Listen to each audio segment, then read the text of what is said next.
तर नमस्कार पब्लिक, मी तुमचा लाडका वमे. आपण आज आलेलो होतो नारंगावला थोडं कामानिमित्त.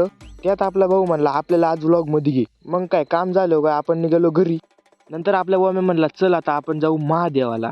आपले गावचे प्रसिद्ध मंदिर आणि भयानक मंदिर ते म्हणजे महादेवाचं मंदिर. कारण की हे मंदिर डोंगरावर आहे. वम्याला म्हणलं चल मग आता डर के आगे जीत है, जो होगा देखा जाएगा. नंतर वम्या म्हणायला लागला नको रे भाऊ, आपण अर्ध्यावरच जाऊन येऊ. कारण की या मंदिराचे रस्ते इतके भयानक आहे ना बाबो, जागेवर डायरेक्ट चढ आहे. आपण एवढं वरती आलो होतो, खालचं सगळं मुंगीवन दिसायचं.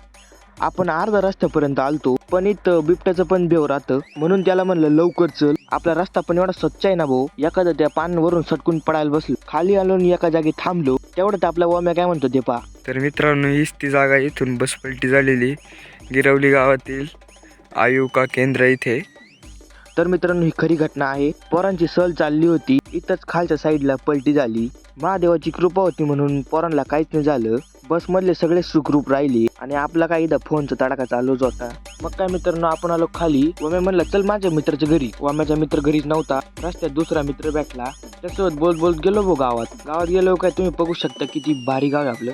आपल्या गावातलं एकमेव भारीतलं भारी दुकान हे माऊली दादा. आपला मित्र पण म्हणत होता नको घेऊ शूटिंग. आपल्या मित्राने डायरेक्ट तोंडला पोला भाऊ आणि आपलं चाललं होतं सामान घ्यायचं काम. आपल्या गावातलं एकमेव भंगार टावर म्हणजे जिओ. तर मित्रांनो, व्लॉग आवडला असेल तर लाईक करा, फॉलो करा आणि शेअर करा. भेटूया पुढच्या व्लॉग मध्ये.